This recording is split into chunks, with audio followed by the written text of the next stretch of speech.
Selamat pagi Bapak Ibu Jemaat yang saya kasih dalam Tuhan. Kita bersyukur pada pagi hari ini kita boleh berkumpul kembali untuk belajar kitab Esra. Kitab Esra adalah kitab yang unik di dalam perjanjian lama karena kita akan belajar bagaimana kitab ini sangat menekankan ada satu istilah yang seringkali diulang-ulang di dalam kitab ini, yaitu apa? The house of the Lord. Itu adalah kata kunci di dalam kitab Esra. Sehingga kita akan belajar di dalam secara khusus pasal yang ketiga dalam kitab Esra ini. Saya ingin bangun satu topik, yaitu membangun altar, menyembah dengan hati yang diperbarui. Seperti yang sudah disampaikan dari tadi oleh Pak David. Kenapa ini penting Bapak Ibu untuk kita melihat kitab Esra pasal yang ketiga dengan tema ini. Membangun altar, menyembah dengan hati yang diperbarui. Kita masuk di dalam sebuah kehidupan, di dalam riuhnya hidup kita. Kita kerap kali itu tenggelam dalam rutinitas hidup kita yang padat, yang bahkan menyesakkan kita sekalian. Kita masuk di dalam dunia yang penuh dengan teknologi, pekerjaan yang penuh dengan tuntutan, relasi sosial yang membutuhkan waktu banyak. Dan derasnya tuntutan zaman. Dan tanpa kita sadar dalam perjalanan hidup ini, kita perlahan menggeser fokus kita dari benar-benar yang esensial di dalam kehidupan kita. Kadang kita lelah mengejar target di dalam hidup ini. Kita ingin mencapai banyak hal di dalam hidup ini. Karena kita punya target dalam hidup. Ada yang ingin mengejar banyak hal di dalam hidupnya. Dan di tengah-tengah target itu juga ada sebagian orang yang ingin mengejar eksistensi diri. Eksistensi diri itu berbicara dengan dia ingin menampilkan dirinya supaya diakui oleh dunia ini. Dan seringkali di dalam kita mengejar target eksistensi diri itu, kita lelah semua Bapak Ibu. Bahkan dalam bahasa modern ini saya muak dengan dunia ini. Saya capek dalam hidup saya. Karena berusaha mengejar yang namanya target eksistensi diri. Supaya apa? Diakui oleh dunia ini. Dan kita kehilangan arah, tujuan. Dan pusat kehidupan kita yang namanya kehidupan rohani itu menjadi hilang Bapak Ibu. Oleh karena itu Bapak Ibu, kenapa kita seringkali capek, lelah dan muak di dalam hidup ini di tengah-tengah rutinitas kehidupan kita dan sebagainya. Karena relasi yang intim yang seharusnya kita bangun dengan Allah itu menjadi rusak. Karena manusia itu didesain, salah satu penulis yang bernama Blaise Pascal, dia berkata di dalam bukunya The Pences, manusia itu diciptakan oleh Allah untuk berelasi dengan Allah. Ada ruang yang kosong dalam hidup manusia di dalam hatinya, dikatakan oleh Pascal di sana. Karena ruang kosong di dalam hati manusia seharusnya dia bangun itu dengan Allah. Karena ruang kosong itu adalah ruang di mana Allah seharusnya hadir dalam hidup manusia. Sehingga kita dikatakan sebagai makhluk sosial yang berelasi satu dengan lain. Kenapa bisa sedemikian? Karena itu sebenarnya menunjukkan fakta bahwa manusia itu tidak bisa lepas dari namanya relasi Bapak Ibu. Relasi ini bukan sekedar manusia membangun relasinya dengan sesama. Tapi yang paling esensial ketika dia membangun relasinya dengan sesama, yaitu dia bangun relasi itu juga dengan Allah Bapak Ibu. Sehingga dikatakan ketika kita kehilangan relasi dengan Allah, kita kehilangan esensi dalam hidup ini. Di mana relasi dalam hidup ini yang menjadi fondasinya adalah relasi kita dengan Allah Bapak Ibu. Sehingga tidak sedikit kita di tengah hiruk pikuk kehidupan ini Bapak Ibu. Kita kehilangan fokus kita. Kita terpecah. Kita hanya sibuk melakukan ini dan itu. Dan pada saat ini, Esra 3 yang kita akan belajar, kita dipanggil kembali membangun altar itu. Kita dipanggil untuk apa? Membangun di mana kita menyembah kembali Allah itu di dalam hidup kita. Berelasi dengan dia. Dan harus terjadi yang namanya pertobatan itu kembali Bapak Ibu. Dan pembaruan akan dimulai. ketika kita baca Esra pasal ketiga. Di mana juga umat Tuhan mengalami hal yang serupa. Kenapa ini semua penting untuk kita lihat? Karena kekristenan itu bukan sekedar ritual keagamaan. Sejak awal Israel dipanggil dari Mesir, keluar dari Mesir, itu tujuannya satu.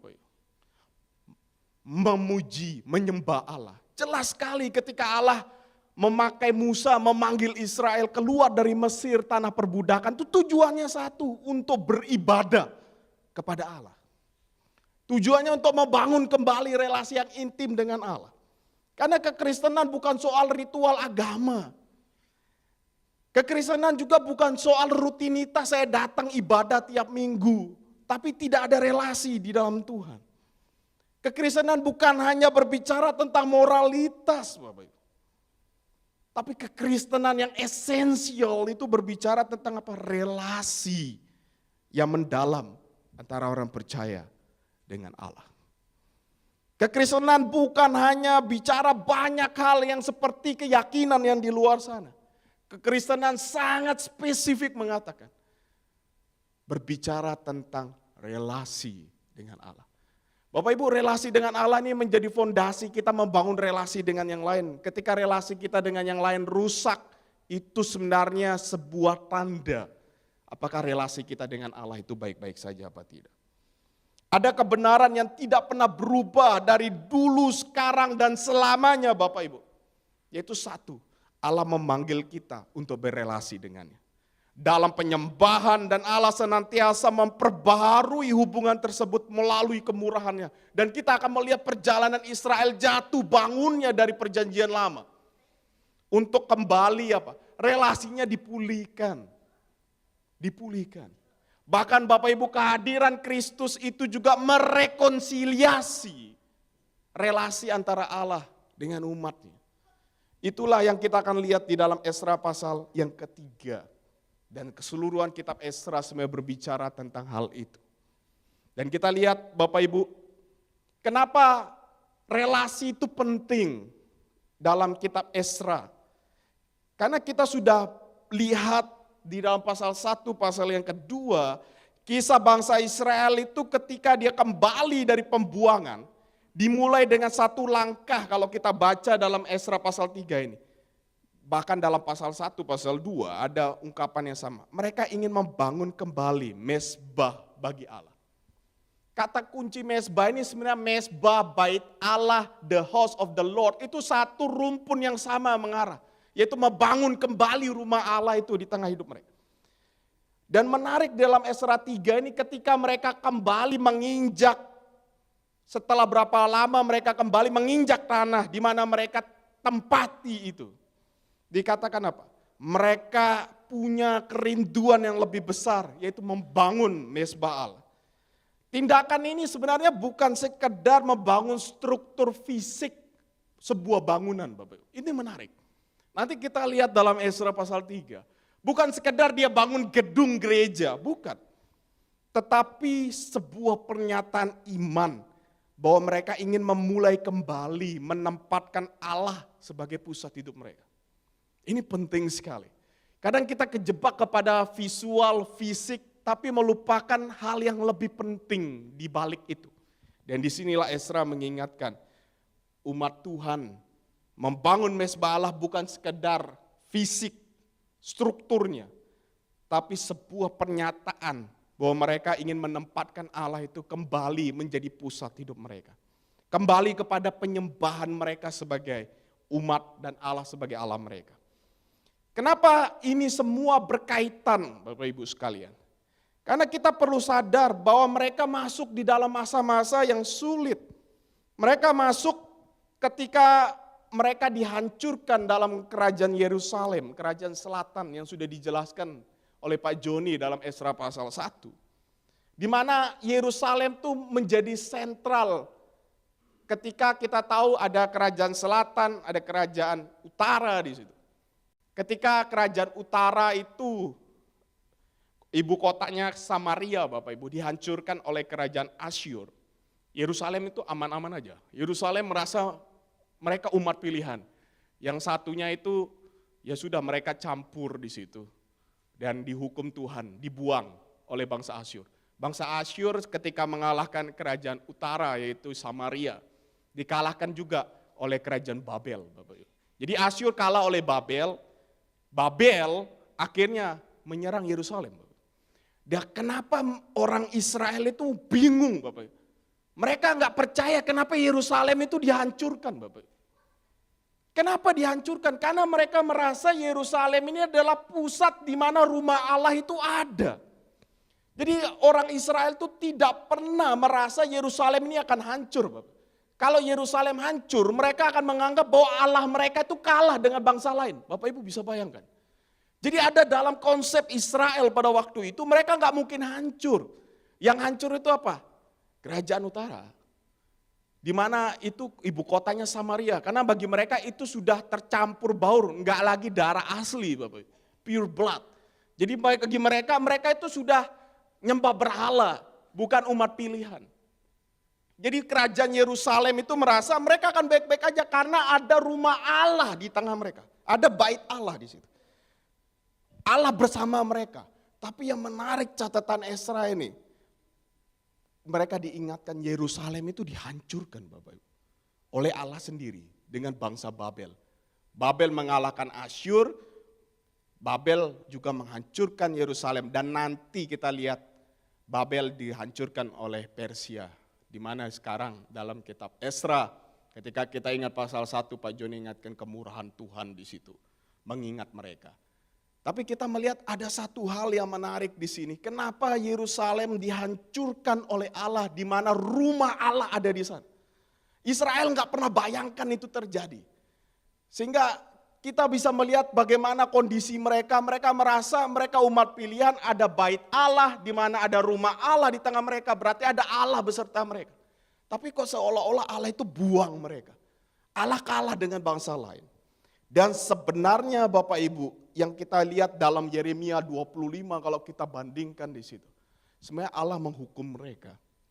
Allah ingin berkata, bukan fisik yang utama. Bukan soal ada bait Allah, rumah Allah yang engkau klaim ada di sana, bukan. Tapi sebenarnya kalau Bapak Ibu baca dalam perjanjian lama, kitab-kitab yang ada para nabi, kita akan menemukan terutama Yeremia, karena hidup dalam zaman ini. Kita akan melihat bagaimana sebenarnya mereka sudah nyeleweng hati mereka. Mereka sudah enggak kepada Allah. Mereka tidak membangun relasi dengan Allah lagi. Mereka sudah membangun ilah-ilah menurut versi mereka sehingga Allah menghanguskan mereka semua. Menghancurkan Yerusalem, ingin menunjukkan kepada mereka. Bahwa bukan soal gedung, bukan soal rutinitas mereka kasih persembahan atau apa. Tapi hati mereka sudah enggak lagi kepada Allah, Bapak Ibu. Sehingga dibuang mereka. Dan disinilah Ezra pasal 3 akan mengingatkan kita sekalian. Bagaimana Allah membangun kembali umatnya. Sehingga dalam konteks yang demikian kita sadar bahwa Yerusalem yang dihancurkan oleh Allah karena ada penyelewengan hati dan Allah memperbarui hati mereka untuk membangun kembali relasi dengan Dia. Kita lihat Bapak Ibu dalam ayat yang 1 sampai ayat ke-6 di mana Allah memanggil mereka kembali. Ada panggilan ibadah yang kuat di dalam umat Allah. Kita lihat ayat 1 di situ. Setelah orang Israel menetap di kota-kota di mana mereka seharusnya selesai sudah Bapak Ibu. Mereka sudah punya tempat untuk tinggal. Kalau kita lihat ayat yang pertama. Tiba bulan ke-7, orang-orang menetap di kota-kotanya. Mereka sudah terima kota-kota milik mereka. Sesuai dengan suku-suku yang pembagian dalam budaya Israel. Tapi menarik catatan itu, ayat pertama. Mereka tidak berhenti di situ. Ada kerinduan di dalam ayat kedua, di dalam hati mereka untuk berkumpul kembali. Membangun mezbah Allah sebagai apa? Tempat persembahan korban bakaran dalam ayat kedua. Mezbah Allah sebagai korban untuk mempersembahkan korban itu bagian yang penting dalam kehidupan mereka. Bukan sekedar jalanin ritual kembali. Mereka diingatkan melalui itu. Itu adalah sarana apa? Membangun kembali hubungan mereka yang telah rusak dengan Allah melalui persembahan korban. Jadi mezbah yang ingin dibangun oleh mereka itu bukan sekedar mereka kasih persembahan di sana. Tapi mereka ingin memperbarui hubungan mereka dengan Allah yang telah rusak, Bapak. Mereka di dalam ini diingatkan oleh Ezra dan mereka sadar, Bapak, bahwa ketika Yerusalem dihancurkan ada hal yang penting yang hilang di dalam hidup mereka. Yaitu apa? Membangun relasi mereka, hubungan mereka dengan Allah itu rusak. Rusak karena apa? Karena mereka hanya jalanin rutinitas, jalanin ritual keagamaan, tapi mereka hilang. Relasinya dengan Allah itu hilang. Sehingga Yerusalem hancur, bait Allah hancur, rumah Allah nggak ada lagi. Jadi kalau dalam konsep mereka, kalau rumah Allah nggak ada lagi, Allah nggak bisa tinggal di situ, Bapak. Itu konsep mereka. Jadi di dalam ini ada kerinduan mereka untuk membangun itu semua. Dan tujuannya bukan sekedar seperti yang dulu. Tapi mereka ingin apa? Membangun hubungan yang sudah rusak itu. Dan dicatat di situ. Selain mereka ingin membangun hubungan mereka dengan Allah melalui mezbah persembahan, bangsa Israel juga menariknya di sini. Mereka ingin memperbaharui perjanjian mereka kembali dengan Allah. Di mana perjanjian itu jelas, kalau Bapak Ibu ingat dalam kisah ketika mereka keluar dari Mesir. Ungkapan yang sama juga diingatkan dalam ayat yang keempat, Hari Raya Pondok Daun. Itu sama, Bapak. Yaitu apa? Mereka akan menjadi umatnya dan Allah menjadi Allah mereka. Itu ungkapan yang berulang, Bapak. Makanya Pondok Daun itu, Bapak Ibu, itu sebuah perayaan mengingat mereka keluar dari Mesir. Hidup di padang gurun, Tuhan pelihara mereka. Sebagai apa? Sebagai umat dan Allah itu sebagai Allah mereka. Itu Hari Raya Pondok Daun dalam ayat yang keempat. Karena itu ada komitmen dalam Imamat 23 kalau Bapak Ibu bandingkan di situ. Bapak Ibu akan menemukan Hari Raya Pondok Daun itu punya elemen yang khusus mengingatkan mereka. Tuhan pelihara mereka keluar dari Mesir, Tuhan pelihara mereka di padang gurun. Sebagai apa? Umat. Dan Allah menjadi Allah mereka. Sehingga dalam kesan ini mereka bukan hanya ingin memperbaharui relasi. Tapi mereka juga ingin memperbaharui perjanjian. Karena mereka takut satu, Bapak Ibu. Mereka takut mereka enggak lagi menjadi umat pilihan Allah. Mereka ingin tinggal sebagai umat pilihan Allah. Mereka ingin memperbaharui komitmen mereka. Mereka ingin memperbaharui relasi mereka. Dan disinilah kerinduan untuk membangun mezbah itu muncul di sana. Mereka ingin bangun komitmen baru di hadapan Tuhan. Karena komitmen yang lama sudah dirusak oleh mereka. Karena konsep perjanjian di dalam perjanjian lama itu adalah konsep di mana mereka harus taat di hadapan Tuhan. Taat berkat, tidak taat kutuk, Bapak Ibu. Itu konsep PL. Dan nanti semua itu digenapi di dalam Kristus perjanjian baru. Namun kita melihat dalam konsep ini masih terlihat dalam Ezra. Sehingga dikatakan mereka ingin bangun mezbah, mereka ingin bangun relasi kembali. Mereka ingin bangun janji, komitmen, perjanjian yang telah rusak itu. Karena mereka melanggar, mereka nggak taat. Mereka menjadikan ilah-ilah lain sebagai yang utama dalam hidup mereka. Oleh karena itu, Bapak Ibu Saudara-saudari, kita bisa melihat satu prinsip yang penting di bagian ini. Bahwa keputusan orang Israel membangun kembali mezbah itu untuk menunjukkan bahwa relasi dengan Allah dalam penyembahan itu menjadi segalanya dalam aspek hidup mereka. Mereka enggak lagi pikirin, oh saya punya rumah, oh saya punya tempat tinggal, oh harta saya sudah kembali, pusaka saya sudah saya miliki. Ada pembagian dari umat itu, suku-suku itu, 12 suku Israel. Oh ini milikmu, ini tanahmu, kamu tinggal di situ. Enggak sekedar itu lagi. Mereka sadar satu hal. Yaitu apa? Ibadah kepada Tuhan. Relasi dengan Allah. Itu menjadi hal yang paling utama dalam hidup. Sehingga John Piper pernah mengingatkan. Ibadah itu adalah bahan bakar. Misi. Tujuan misi. Dan hal yang penting yang kita prioritaskan dalam hidup sebagai komunitas orang percaya. Ibadah itu bukan sekedar datang hari Minggu, bukan Bapak. Tapi bagaimana di dalam ibadah itu relasi kita dengan Allah ini, itu ada.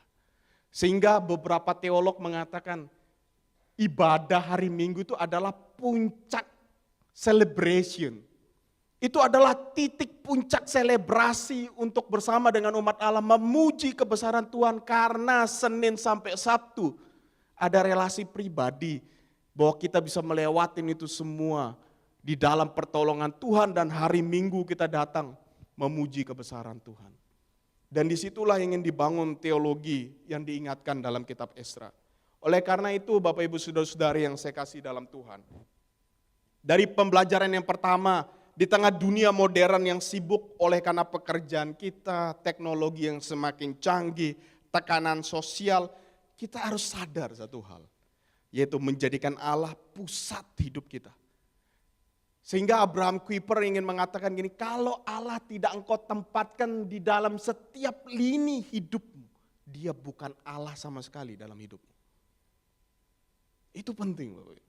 Kalau kita tidak menempatkan Allah dalam seluruh aspek hidup kita, bagaimana kita menjalin relasi dengan keluarga kita, dengan anak kita, dengan saudara-saudari kita, di dalam pekerjaan kita, di dalam studi kita, di dalam relasi kita. Dia bukan Allah sama sekali di dalam hidupmu.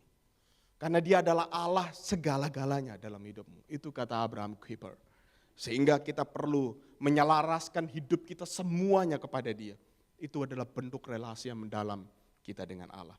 Dan bagian yang kedua dalam kitab Esra, kita diingatkan ada catatan yang menarik, saya pakai istilah kemitraan dalam Tuhan. Orang Israel yang sebelumnya tercerai-berai Bapak Ibu. Mereka dalam pembuangan itu kehilangan tempat mereka masing-masing. Namun di dalam ayat 7-9 dicatat orang Israel yang tercerai-berai, nggak ada arah, nggak ada tujuan. Ketika mereka nggak tahu siapa diri mereka lagi. Namun ketika mereka sadar, mereka membangun itu semua. Ada tujuan, ada identitas yang jelas, mereka berkumpul, mereka bekerja secara kolektif sebagai satu kesatuan. Ini menarik. Nggak lagi pandang saya suku ini, saya suku itu. Nggak lagi mereka. Saya suku Lewi, saya suku Benyamin, saya suku apa. Nggak lagi dia pandang itu Bapak Ibu. Ayat 7-9 mereka berkumpul, semua suku Israel itu berkumpul jadi satu. Mereka berkumpul, mereka beri sumbangan uang, mereka beri makanan, mereka beli minyak. Tujuannya satu apa? Ingin membangun relasi dengan Tuhan. Bapak Ibu ini menarik. Mereka nggak lagi pencar, oh saya suku Lewi, khusus saya bagian ini, saya suku ini bagian ini. Enggak, mereka jadi satu Bapak Ibu. Mereka jadi satu karena fokus mereka sama Allah. Fokus mereka ingin membangun relasi dengan Allah. Ini penting. Mereka nggak lagi bilang ini bagianku, itu bagianmu, kamu kerjain itu. Enggak. Dicatat ayat 7-9, mereka kumpul bersama-sama. Mereka keluarkan apa yang mereka miliki karena tujuan mereka sama. Karena identitas mereka tuh memanggil mereka ini umat Allah. Wah, ini luar biasa sekali dalam catatan ini. Dan menarik itu bukan cuma suku dikatakan di sana. Segala usia, mau anak-anak, muda, dewasa, orang tua. Mereka antusias membangun rumah Allah. The house of the Lord. Mereka rindu Bapak Ibu. Mereka ingin bangun, dipulihkan kembali relasi dengan Allah. Dan relasi dengan sesama mereka dipulihkan. Oleh karena itu Bapak Ibu, orang kalau mau membangun relasi satu dengan lain dengan baik, mereka harus bangun itu relasi dengan Allah lebih dulu. Gak mungkin cinta manusia itu dipuaskan oleh sesamanya. Gak mungkin Bapak Ibu. Gak mungkin. Cinta manusia itu hanya bisa dipuaskan oleh Allah sehingga dia bisa dipuaskan dalam dirinya. Dan dia bisa memuaskan sesamanya di dalam relasinya dia dengan Allah itu. Oleh karena itu di sini kita lihat bagaimana mereka punya tujuan yang sama. Mereka ingin bangun itu semua. Yang dihancurkan oleh bangsa lain, mereka ingin bangun itu. Gerakan kemitraan dari orang Israel ini mengajarkan kita melihat konteks gereja pada masa kini. Gereja itu yang penting untuk apa? Punya satu tujuan Bapak Ibu. Punya identitas yang sama, punya panggilan yang sama. Sama-sama berkembang, sama-sama bertumbuh. Yang fokusnya kepada Allah. Itu gereja. Jadi gereja itu bukan dibangun atas tujuan apa, si A punya keinginan ini, si B punya keinginan ini, bukan Bapak Ibu. Semua itu meruntuhkan segala keinginan dengan satu tujuan. Itu gereja dibangun. Itu umat Allah Bapak Ibu. Yaitu apa? Relasinya ingin dipulihkan kepada Allah. Bukan kata si A, bukan kata si B, bukan kata si C, Bapak. Kalau gereja dibangun atas dasar si A, si B, si C, bukan dasar kembali kepada Allah, itu tidak mencerminkan umat Allah, Bapak. Karena teks Ezra jelas sekali mengatakan, mereka berkumpul dari kecil, dari segala usia, dari yang kecil sampai yang tua bersatu, mengeluarkan apa yang mereka punya dengan tujuan yang sama, ingin membangun kembali relasi dengan Allah. Itu komunitas umat Allah. Sehingga tidak ada yang berkata ini bukan bagian saya, enggak ada. Gereja harusnya demikian. Ini merupakan panggilan saya. Kita harus bersatu sebagai gereja, membangun kembali relasi kita dengan Allah lebih baik dari demi hari. Sehingga kalau ada yang berkata begini, wah kalau relasi saya di rumah itu rusak, itu selalu kita salahin apa? Gereja. Jadi kalau relasi kita dengan sesama rusak, kita selalu salahin gereja. Bapak Ibu, itu kebalik sebenarnya dalam konsep berteologi. Kita selalu apa? Saya selalu kadang di gereja, di tempat saya layani, terus teman-teman kadang sharing, Bapak. Selalu disalahin gereja, Bapak. Kalau ada perang rumah tangga, gereja disalahin, Bapak. Kalau anak sama orang tuanya lagi masalah, yang disalahin apa? Gereja ini sekolah minggu ngajarin apa ini? Oh kalau relasi juga suami istri lagi salah, ini komisi pria, komisi wanita ajarin apa nih? Kok pasangan saya berani membangkang ini atau salahin gereja, Bapak. Yang sebenarnya salah itu bukan soal gerejanya. Keluarga kita bagaimana membangun relasi dengan Allah. Karena di dalam konsep sekali lagi Abraham Kuyper dia katakan, di dalam teori yang dia pakai sphere of sovereignty, ruang kedaulatan Allah, keluarga itu punya sumbangsi kepada gereja, gereja punya sumbangsi kepada masyarakat, sehingga kalau masyarakat kacau, itu dasarnya ada di keluarga, bukan di gereja. Gereja kacau karena apa? Keluarga kacau. Itu kata Abraham Kuyper. Kenapa kacau? Karena kembali relasi dengan Allah nggak ada. Sama-sama punya egonya sendiri. Sama-sama pingin mencapai sesuatu menurut dirinya. Nggak bisa Bapak Ibu. Ezra mengajarkan kepada kita, mereka meruntuhkan semua ego mereka masing-masing. Fokus mereka satu. Relasi dengan Allah, rumah Allah. Itu yang mereka fokuskan. Dan kita melihat itu semua. Sehingga kita lihat inilah pertumbuhan yang sebenarnya. John Stott dalam banyak bukunya dia katakan gereja itu bukanlah sebuah bangunan. Walaupun sebenarnya ada teologi yang menurut saya ada yang perlu dilengkapi. Tapi ini ungkapan yang serius John Stott katakan. Gereja bukanlah bangunan, melainkan sebuah komunitas orang percaya yang dipanggil apa? Bekerja sama membangun tubuh Kristus. Melalui persatuan, pelayanan, dan kasih, tujuannya satu. Tujuannya satu yaitu apa? Allah itu sendiri.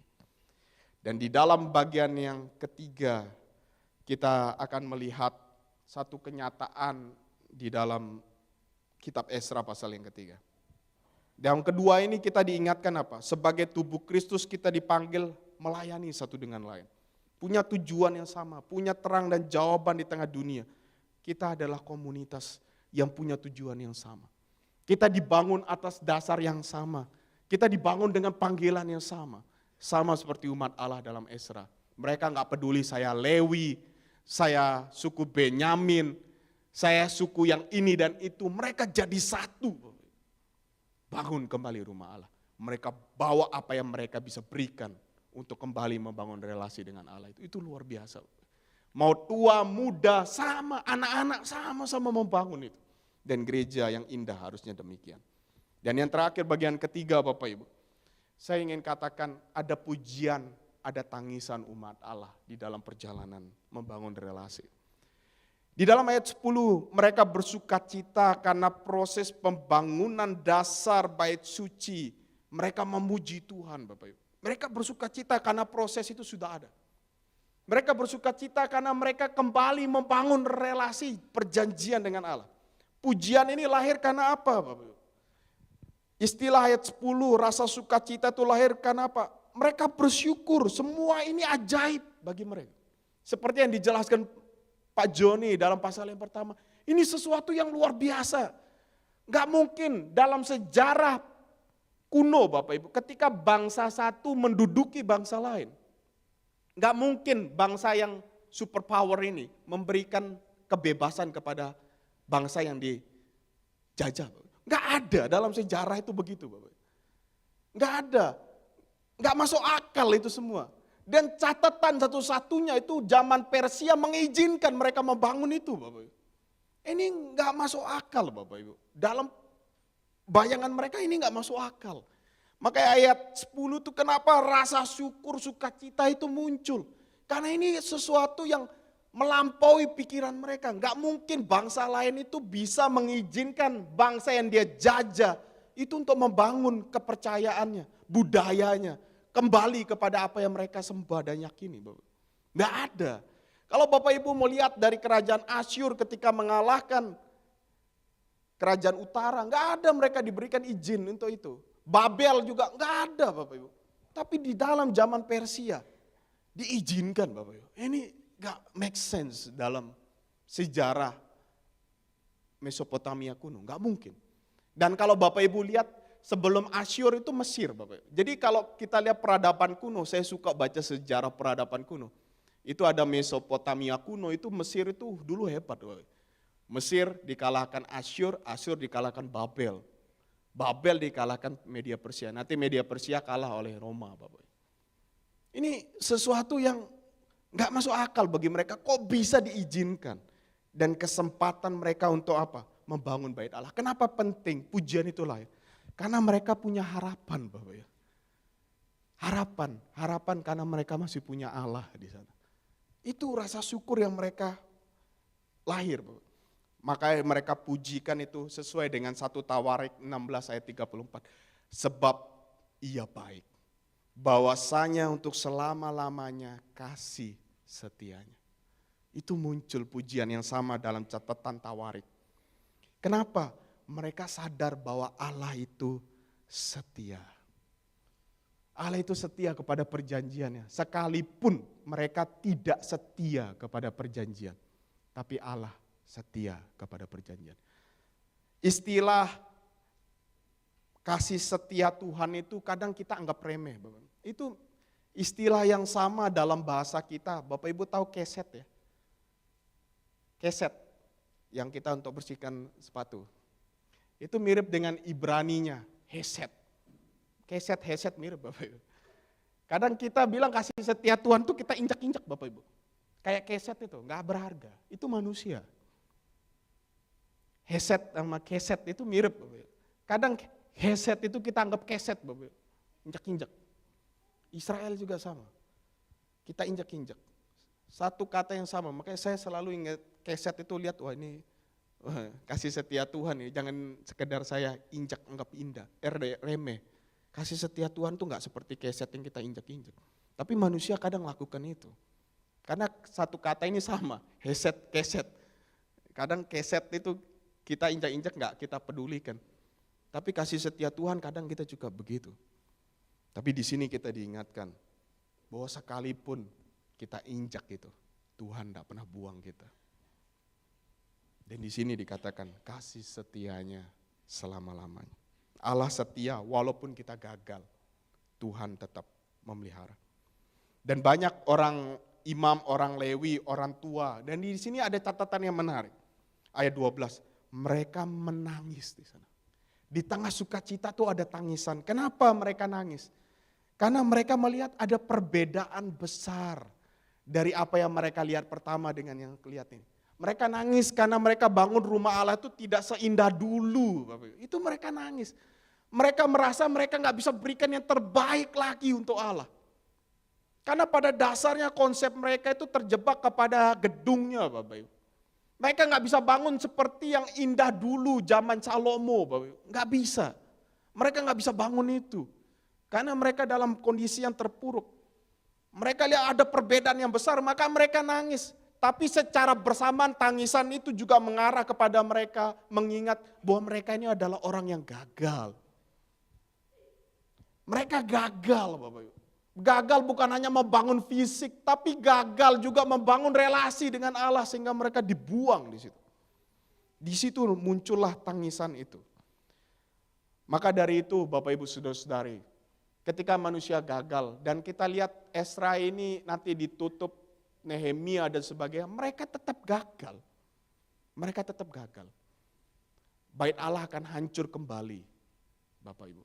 Hancur lagi. Bait Allah yang kedua akan hancur lagi. Pasca mereka bangun akan hancur lagi.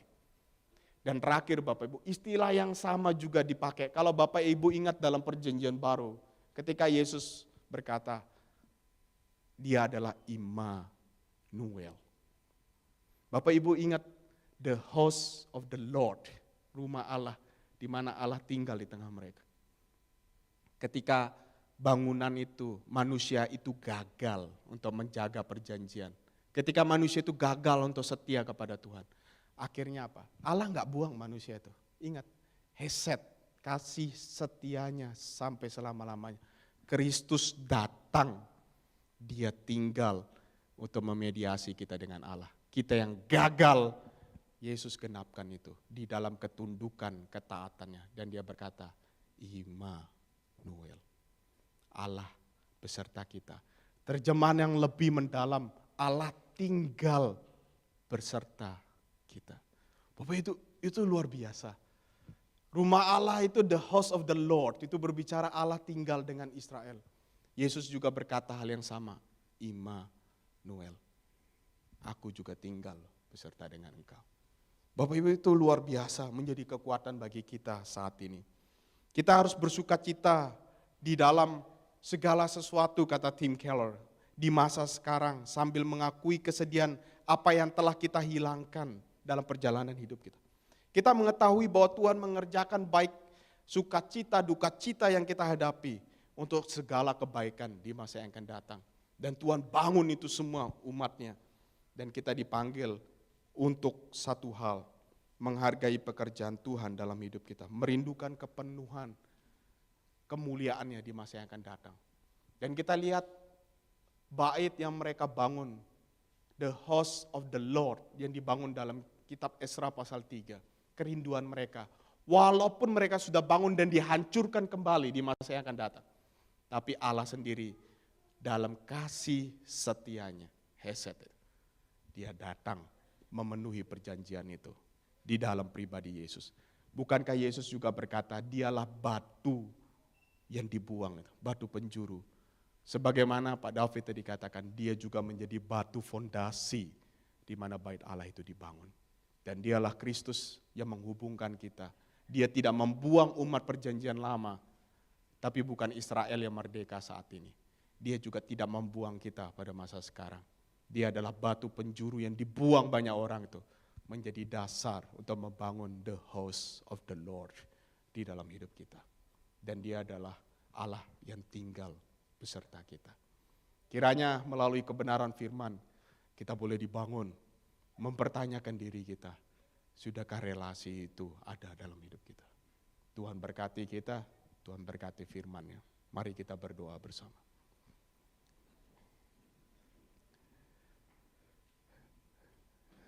Tuhan, kami datang pada saat ini di hadapan-Mu. Kami sadar Tuhan, dalam perjalanan hidup ini banyak hal yang membuat kami kehilangan fokus hidup kami. Membuat kami tidak lagi berfokus kepada Tuhan. Tapi kami sibuk dengan banyak hal. Tapi pada hari ini kami diingatkan melalui Ezra pasal 3. Bahwa relasi dengan Tuhan itu adalah hal yang paling penting dalam hidup kami. Untuk membangun relasi kami dengan dunia ini. Terpujilah Engkau, materaikan firman-Mu dalam hidup kami. Kami bersyukur dan menyerahkan semuanya. Demi Yesus Kristus, Tuhan dan Juru Selamat kami berdoa. Amin.